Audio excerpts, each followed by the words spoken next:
En el día de mi boda, mi suegra se acercó a los invitados para decir que yo no era digno de su hija y que todo se derrumbaría pronto porque yo no tenía futuro. Durante la fiesta todos se rieron, hasta que mi esposa subió al escenario y anunció que estaba embarazada y que si no me iban a aceptar tampoco aceptarían a nuestro hijo. Soy Daniel, tengo 30 años, y acabo de casarme con Isabella 29. La historia es el cliché de siempre, su familia es dinero viejo, de ese que te mira por encima del hombro, y la mía es gente trabajadora que se rompió la espalda para pagarme la universidad. Yo me he pasado los últimos 7 años intentando levantar mi startup de automatización de procesos, soy ingeniero y mi vida es el código y las jornadas de 18 horas. Para su madre, Elena, esa vida es sinónimo de pobreza, riesgo y, lo más importante para ella, falta de estatus. Ella siempre ha sido increíblemente cordial, pero con ese tono venenoso que te hace sentir que eres una pulga que se coló en su alfombra persa. En sus narices, yo nunca fui, y nunca seré, lo suficientemente digno para Isabella, su hija estrella, la que supuestamente merecía un príncipe heredero, no a un puto geek endeudado. La boda fue un espectáculo de 3 días, pagada íntegramente por los padres de Isabella. Yo lo acepté por mi esposa, ella siempre soñó con algo así, aunque sentí náusea sabiendo que Elena lo veía como una transacción para asegurar su estatus social y no como una celebración de amor. El salón de la cena era ridículamente opulento, lleno de candelabros y un ejército de gente que, francamente, no conocía, solo gente de la lista de Elena. Los discursos comenzaron bien. Mi padrino, Marco, hizo un brindis que fue gracioso y emotivo, hablando de mi lucha y de cómo Isabella me había dado la estabilidad que necesitaba para triunfar.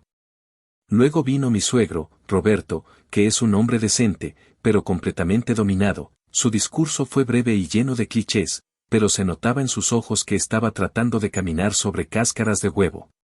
Y entonces llegó el turno de Elena. Tomó el micrófono con una sonrisa que era puro hielo. Se paró frente a todos, con ese vestido de diseñador que parecía haber costado más que mi coche, y comenzó a hablar supuestamente sobre Isabella, pero cada palabra era una puñalada hacia mí. Dijo, quiero hacer un brindis muy especial por la elección de mi hija. Isabella siempre ha tenido un gran corazón, a veces demasiado grande, y por eso se ha permitido esta aventura. Hizo una pausa dramática para escanear a la multitud. Liam, dijo mi nombre como si fuera una enfermedad, espero de verdad que disfrutes estos pocos meses. Porque un hombre que tiene que luchar para existir, que no tiene un apellido que lo respalde, que vive al filo del fracaso con sus pequeños proyectos de tecnología, simplemente no está equipado para sostener este tipo de vida. El amor es un bonito cuento de hadas, pero la realidad es una deuda. Y cuando esta mierda se caiga, Isabella, tu padre y yo estaremos aquí para sacarte de los escombros, como siempre hemos hecho. Se giró, me ignoró y bebió su copa. El silencio fue lo más pesado que he sentido en mi vida. Mi madre estaba llorando en la mesa, mi padre, que nunca pierde la calma, estaba rojo de furia. Yo sentí que el calor me subía por la nuca, la vergüenza era una ola que me ahogaba. Estaba a punto de levantarme y gritar, de mandar a la mierda toda la cena y el puto estatus de Elena.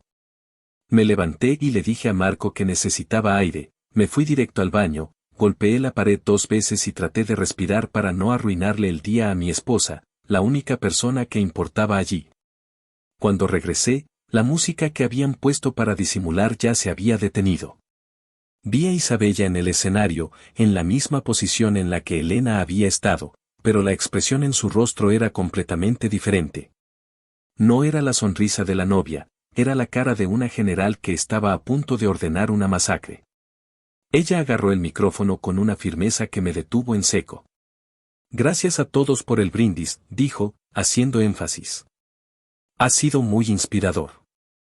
Pero antes de que la profecía de mi madre se cumpla, yo también tengo un anuncio, uno que demuestra que mi esposo, Daniel, no solo tiene un futuro, sino que lo está creando ahora mismo. Señoras y señores, el hombre que no tiene nada, el que supuestamente va a fracasar, será el padre de nuestro hijo, Samuel, que nacerá en 7 meses. Estoy embarazada. El salón explotó. El lado de Elena seguía congelado, pero mis tíos, mis primos, y mis amigos gritaron y se pusieron de pie, fue un caos de emoción pura. Isabella dejó que el ruido muriera y luego asestó el golpe final, el que nadie vio venir. Y este es mi ultimátum para todos ustedes, especialmente para mi madre, declaró, con una voz que cortaba el aire. Si ustedes piensan que mi esposo no es digno de este matrimonio, entonces el nieto de esta familia, su heredero, tampoco será digno. Si rechazan a Daniel, rechazan a Samuel. No verán a nuestro hijo, nunca.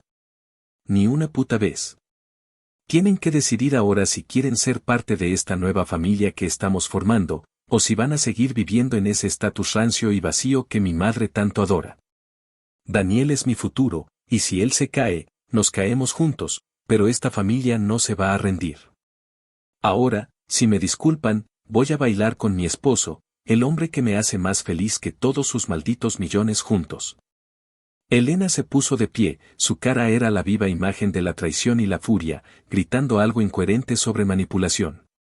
Roberto, que parecía haber despertado de un trance, la tomó del brazo y prácticamente la arrastró fuera del salón en medio de un silencio incómodo roto solo por el DJ que, inteligentemente, puso una canción animada. No hablamos con Elena desde entonces. Mi esposa es mi maldita heroína. Ahora, ¿qué carajos hago? La guerra está declarada, y no pienso retroceder. Solo tenemos el silencio tenso de su familia y un plan de venganza que tenemos que empezar a trazar. Actualización 1. Han transcurrido ya 8 meses desde aquel desastre vestido de boda y la atmósfera en la que vivimos ahora mismo se siente como la calma tensa que precede a un puto huracán. Elena intentó 3 veces romper el muro de contención que Isabella le puso en la fiesta, pero mi esposa es la persona más firme que conozco. Su furia no es explosiva, es una cosa fría y metódica, mucho más peligrosa. La primera vez, Elena envió un enorme ramo de flores al apartamento con una tarjeta que decía algo estúpido sobre cómo la preocupación de una madre es solo amor mal expresado. Lo que por supuesto tiramos a la basura antes de que llegara a marchitarse. Luego, intentó llamar a Roberto, su padre, para que actuara de mediador, pero le dijimos claramente que la única mediación aceptable era una disculpa pública y sin rodeos. Algo que sabemos que su orgullo nunca le permitiría hacer. La última movida fue hace 2 semanas, nos envió un cheque ridículamente grande, probablemente para comprar el acceso a su futuro nieto, un intento tan burdo y predecible que nos dio más lástima que rabia. Ese cheque fue directo a la chimenea. Mi vida, mientras tanto, ha pasado de ser la de un ingeniero prometedor a la de un puto guerrero. El discurso de Elena no solo fue un insulto, fue la inyección de adrenalina que mi empresa necesitaba. Me puse el maldito traje de CEO y, usando toda esa rabia como combustible, cerré 2 rondas de inversión en los últimos meses. Mi startup, la que ella llamó Pequeño Proyecto, acaba de firmar un contrato que nos da una valoración que me saca de la categoría de endeudado y me pone en la de tipo que ya no tiene que preocuparse por las hipotecas de nadie. No somos aún el nivel de riqueza de los padres de Isabella, pero ya no somos una broma. Mi objetivo ya no es sobrevivir, mi objetivo es hacer que Elena se arrepienta de la mierda que dijo, y la mejor venganza no es el dinero, sino despojarla de lo único que realmente valora, su estatus social. Una tarde, mientras Isabella y yo estábamos armando la cuna de Samuel, ella me miró con una seriedad que me heló la sangre y me dijo que no quería simplemente que Elena sufriera, sino que quería que sintiera el vacío y la exclusión que ella misma había impuesto a otros toda su vida. Me explicó que Elena basa su existencia en el reconocimiento y la envidia de su círculo, que su presidencia en el comité de caridad del club de campo, su posición en la junta directiva de esa galería de arte y la revista social donde siempre aparece son su oxígeno, su única razón de ser. Si le quitamos eso, le quitamos la vida. El plan que empezamos a trazar no era financiero, era quirúrgico, enfocado en destruir su reputación desde dentro de su propia burbuja. Roberto, mi suegro, que sigue siendo el eslabón débil pero útil, ha estado en contacto. Él se siente miserable, nos manda mensajes de texto llorando por lo difícil que es vivir con Elena ahora que está obsesionada con el nieto perdido y cómo se pasa el día hablando de planes para recomprar el afecto de Isabella. Le pedimos algo a cambio de no cortarle el acceso a nuestro hijo, información. Necesitábamos saber cuál era su objetivo social más grande, el que la haría sentir totalmente realizada, el pináculo de su existencia. George no tardó en responder. Nos dijo que Elena estaba en plena campaña, gastando miles de dólares y años de esfuerzo, para ser la presidenta del comité de admisiones del club de Augusta Lux, una posición que controlaba quién era alguien en su ciudad. Este iba a ser el punto de apoyo de nuestra palanca. El objetivo, por lo tanto, es simple: nos vamos a asegurar de que Elena no solo no gane esa presidencia, sino que sea humillada en el proceso. Empecé a usar mis nuevos contactos financieros, aquellos que invirtieron en mi empresa y que tienen acceso a esos círculos sociales que Elena tanto adora, para empezar a sembrar dudas sobre ella. Es una operación sutil. No hablamos mal de ella directamente, simplemente contamos la historia de nuestra boda, la humillación, y como mi esposa, su propia hija, tuvo que desheredarla emocionalmente para proteger a su familia. La idea es que la gente empiece a pensar: si su propia hija, ahora una mujer de dinero y éxito, gracias a mi reciente adquisición, no la quiere cerca, entonces la reputación de Elena debe estar más podrida de lo que parece.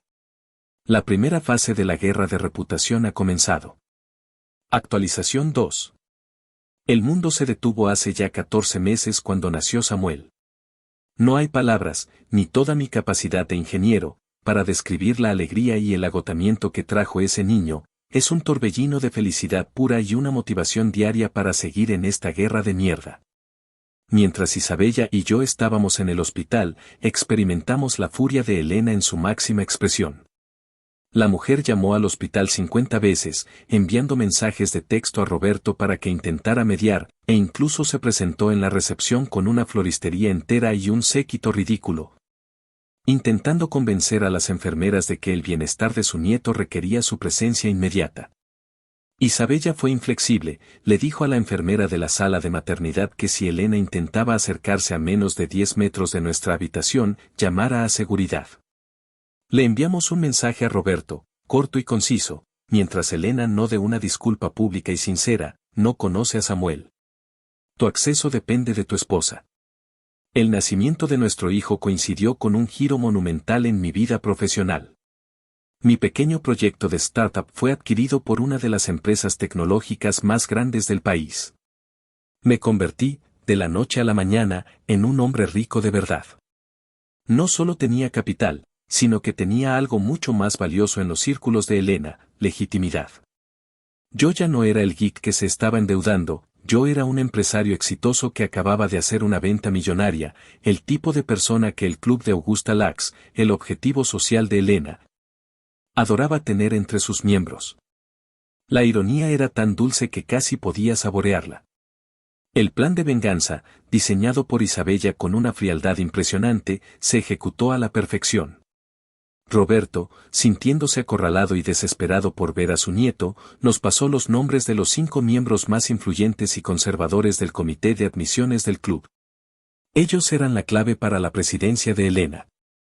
Usando los contactos que hice durante el proceso de venta de mi empresa, contacté a un par de esos miembros de forma sutil. Organicé una cena de negocios, supuestamente para discutir una inversión en un fondo de capital de riesgo, a la que invité a 2 de esos miembros, junto con mi antiguo inversor que ya era un rostro conocido en ese tipo de círculos. El objetivo no era atacar a Elena directamente, sino sentar las bases de la duda. Durante esa cena, Isabella, con una habilidad actoral de Oscar, habló de la difícil decisión que tomó al cortar con su madre.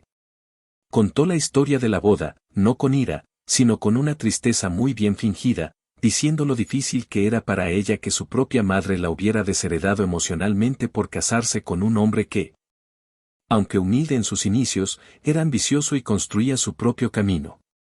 Mencionó, como si no fuera nada, que ella había tenido que elegir entre el estatus social y la felicidad, y que había escogido lo segundo. La narrativa que sembramos era simple: Elena es una mujer tan cruel y obsesionada con el dinero que incluso su hija, que ahora tiene su propia fortuna y legitimidad, la ha desterrado. Si Isabella, su propia sangre, la evita, debe haber algo profundamente tóxico y desequilibrado en esa mujer. 2 semanas después, llegó la noticia a través de Roberto. La reunión del comité de admisiones se había celebrado y Elena no solo no había ganado la presidencia, sino que había sido rechazada por completo para cualquier puesto de liderazgo. La excusa oficial era que su enfoque era demasiado divisivo para un comité que busca la armonía. Pero la verdad que nos susurró George era que los miembros clave se preguntaban cómo una mujer que estaba tan alejada de su propia hija, ahora una mujer de éxito, podría representar la imagen de la familia perfecta que el club quería proyectar. La humillación para Elena fue absoluta en su círculo más importante. Roberto nos llamó en secreto, casi llorando de alegría, diciéndonos que Elena había destrozado un juego de porcelana de 200 años en un ataque de histeria. Le aseguramos a Roberto que ese era solo el primer plato de nuestra venganza, y que si seguía cooperando, pronto vería a Samuel. El siguiente paso sería movernos justo al lado de ella. Actualización 3. La venganza, mis amigos, se cocina a fuego lento, y el aroma que desprende es dulce, muy dulce. 2 años y medio han pasado desde la boda y la humillación del club de Augusta Lacks, y Elena sigue con su berrinche digno de una niña malcriada, pero sus golpes ahora son débiles y desesperados. Intenta enviar regalos carísimos a Samuel, joyas que obviamente Isabella devuelve intactas con una nota educada pero firme que dice algo así como el acceso a nuestra familia no está a la venta. Ella ha intentado usar a su hermana, la tía Marcia, como espía, pero Marcia, que siempre ha sido la oveja negra de la familia y odia a Elena, nos ha dado información valiosísima a cambio de una invitación a pasar el Día de Acción de Gracias con nosotros.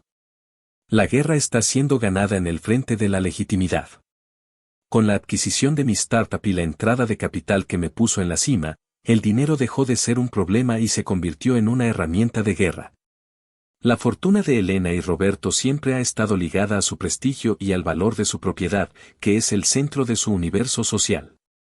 Ellos viven en una de esas calles históricas donde las casas son mansiones antiguas, pretenciosas y enormes, donde el valor se mide por el pedigrí, no por la modernidad. Hace casi 6 meses, la mansión justo al lado de la suya, una propiedad que había sido remodelada por un arquitecto famoso con un diseño ultramoderno y minimalista, salió a la venta. Era más grande, más llamativa y, francamente, mucho más cara que la casa de Elena.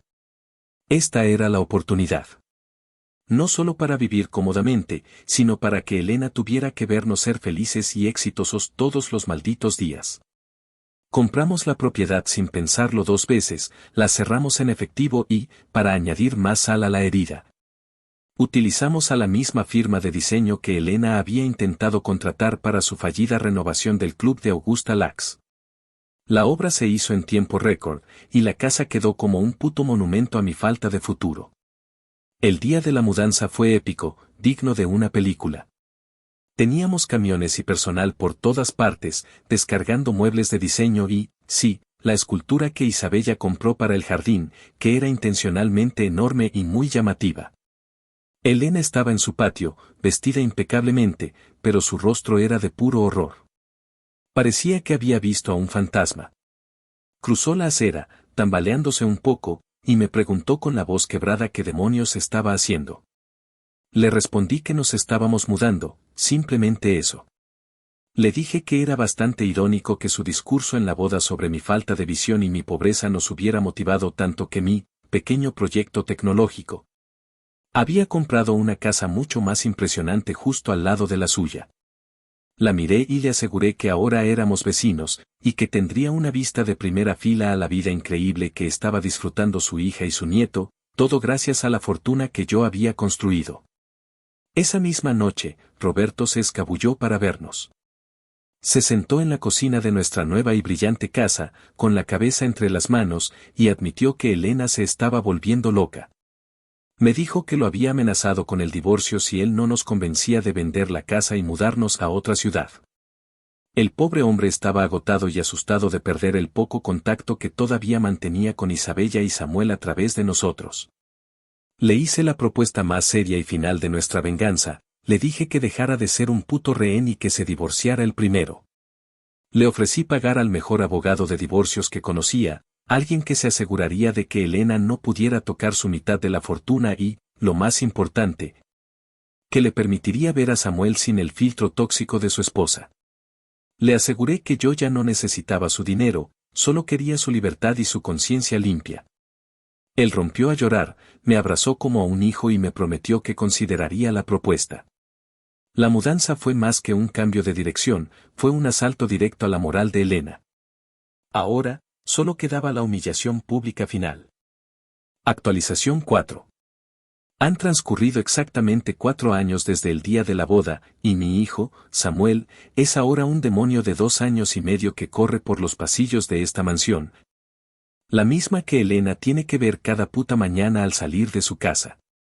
Durante este tiempo, la guerra fue sutil, pero constante, ella nos ha visto adquirir más éxito, más prestigio, y a su propio marido, Roberto, acercarse cada vez más a nosotros. Actuando como un abuelo arrepentido y un espía eficaz. Pero sabíamos que nos faltaba un golpe, uno que no solo le quitara la presidencia de un comité, sino que le arrebatara el único activo que no podíamos comprar, su reputación inmaculada ante su círculo de élite. El escenario para este final épico fue nuestro propio jardín. Organizamos una gala de recaudación de fondos para la fundación que Isabella y yo creamos, irónicamente, una fundación que ayuda a jóvenes emprendedores sin recursos iniciales, como el que yo fui. Y la lista de invitados era idéntica, hasta la última persona, a la que asistió a nuestra boda y a los miembros del maldito comité de Augusta Lax. El evento era tan de alto perfil que la prensa social de la ciudad estaba cubierta, y Elena, aunque no estaba invitada originalmente, no podía permitirse el lujo de ser la única persona relevante que se negara a asistir a un evento que se celebraba literalmente en su jardín trasero, así que Roberto, ya completamente de nuestro lado, le aconsejó que fuera para mantener las apariencias y fingir que todo estaba bien entre la familia. Ella apareció, por supuesto, vestida como si fuera a reclamar su trono, tratando de sonreír y de actuar como la madre orgullosa de la anfitriona, pero la tensión en el aire alrededor de ella era palpable. Me la encontré brevemente al lado de la mesa de bebidas y me dijo, con un tono bajo pero mordaz, que toda esta ostentación era patética y que sabía que solo estaba haciendo el ridículo para intentar ser alguien que nunca seré. La miré con calma, le agradecí por su presencia y le dije que esperaba que disfrutara la comida, ya que sería la última que probaría con ese nivel de tranquilidad. Isabella, que había estado siguiendo la escena desde lejos, me dio un guiño, sabiendo que el momento de la ejecución estaba a la vuelta de la esquina. Cuando llegó la hora de los discursos, la orquesta se detuvo y la atención se centró en la tarima que habíamos colocado frente a la piscina, el diseño más moderno y llamativo que se pudiera imaginar, justo donde Elena podía ver la extensión de mi falta de futuro. Tomé el micrófono con una copa de champán en la mano y la gente se calló. Empecé agradeciendo a los presentes por las donaciones y luego, con la voz clara y fuerte, anuncié que esa noche tenía un significado especial, ya que se cumplían exactamente 4 años de mi boda con Isabella. El día que mi vida cambió para siempre. La busqué en la multitud, y la encontré, estaba rígida, con una mueca que intentaba ser una sonrisa. Y en esa boda, hace 4 años, comencé a decir, y la gente ya estaba tensa, sabiendo a dónde iba, mi suegra, Elena, me regaló una profecía. Ella fue muy clara y muy pública. Dijo que mi matrimonio y mi vida se derrumbarían pronto porque yo era un hombre sin un apellido importante y, cito, sin un futuro, que pudiera sostener la vida de su hija. Dijo que ella estaría ahí para recoger los pedazos. Hice una pausa, la más larga y dramática de mi vida. Me dirigí directamente a la esquina donde estaba Elena y levanté mi copa. Quiero darle las gracias, Elena. Porque sin ese discurso lleno de crueldad e inseguridad, sin ese intento de humillación pública ante todos ustedes, yo no habría tenido el puto combustible para demostrarle al mundo, y sobre todo a mí mismo, que soy capaz de construir un futuro que ni siquiera usted puede imaginar. El golpe de gracia vino con la lista de evidencias. Les señalé la casa, la nueva y brillante mansión en la que estábamos, les hablé de la fundación, de mi éxito en el mundo de la tecnología. Mírenos ahora, Elena, continué, la voz cargada de una satisfacción profunda. Aquí estamos, en la casa que compramos con el futuro que construimos. Tenemos un hijo increíble, Samuel, a quien usted no conoce y no conocerá, porque si no me acepta a mí, no lo acepta a él. Y usted, que basa toda su vida en el estatus y en la opinión de esta gente, ahora tiene que ser mi vecina. Tendrá que verme triunfar cada puto día, sabiendo que su única hija la desterró y que su propia profecía fue la causa de su derrota. La sala se puso de pie, no por mí, sino por el nivel de drama y el descaro de la verdad. Elena se puso completamente roja, luego su rostro se descompuso en una máscara de rabia y derrota absoluta.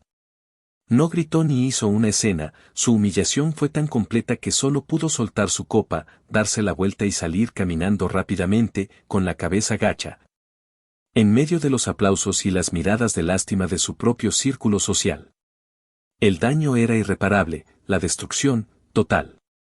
Roberto me miró desde lejos, y me hizo un gesto de aprobación. El reinado de Elena había terminado esa noche. Actualización final.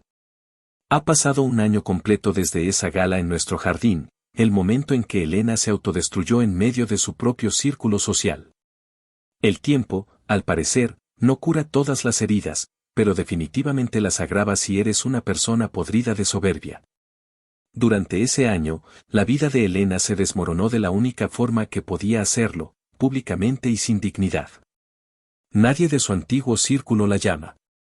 La gente que antes le enviaba invitaciones para sus galas y comités ahora se escapan en el supermercado para no tener que cruzar palabra con ella. Su estatus social, que era su moneda de cambio y la base de su identidad, se evaporó. Se volvió la anciana amargada y solitaria que todos evitan por miedo a que su veneno sea contagioso. La mayor y más dulce de las victorias llegó hace 6 meses.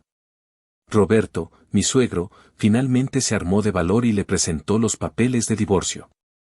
La humillación pública que Elena sufrió en la gala, sumada a su comportamiento cada vez más errático y abusivo en casa después de que nos mudamos al lado, fue la evidencia perfecta para el abogado que le pusimos. Un verdadero tiburón en estos asuntos. El divorcio fue brutal, pero efectivo. El juez consideró que su comportamiento era una forma de abuso emocional y social que justificaba una división de bienes que la dejó con la menor parte de la fortuna líquida. Lo más importante es que Elena perdió la propiedad de la mansión. Roberto la tuvo que vender para liquidar la división de activos y ella se vio forzada a mudarse a un condominio de lujo, sí, pero en una ciudad completamente diferente, lejos del único lugar donde se sentía poderosa. La reina fue destronada y desterrada. Roberto, por su parte, es un hombre libre y un abuelo maravilloso. Dejó de ser la sombra de Elena y ha estado visitando a Samuel, mi hijo, al menos 2 veces a la semana. La relación que tiene con Isabella ahora es genuina, sin los filtros de la toxicidad de su esposa. Se disculpó con nosotros por ser un cobarde durante tantos años y por permitir que Elena hiciera la vida de Isabella y la mía tan miserable. Le creímos, porque su arrepentimiento se siente real y su nueva vida, lejos de ella, lo ha transformado en un tipo decente. De hecho, ahora es uno de mis principales inversores en mi nueva empresa, algo que solo añade otra capa de ironía a toda la historia. Isabella y yo estamos más unidos que nunca.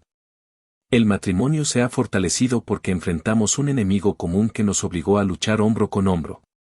La profecía de Elena sobre nuestro fracaso no solo falló, sino que se convirtió en la semilla de nuestro éxito y en la gasolina de nuestra ambición. Mi startup ahora es historia, y estoy dedicando mi tiempo a invertir y a la fundación. Samuel tiene un futuro tan seguro y tan feliz que la sombra de Elena ya no existe en nuestro mundo. La moraleja es jodidamente clara, la venganza más dulce no es quitarle el dinero a alguien, sino demostrarle a esa persona que el futuro que te negaron era mucho más grande y brillante de lo que jamás podrían haber imaginado. Hicimos que Elena sintiera el mismo vacío y la misma irrelevancia que ella intentó imponernos en el día más importante de nuestras vidas. Y con eso, la guerra ha terminado. Gracias por seguir esta odisea de mierda. No habrá más actualizaciones.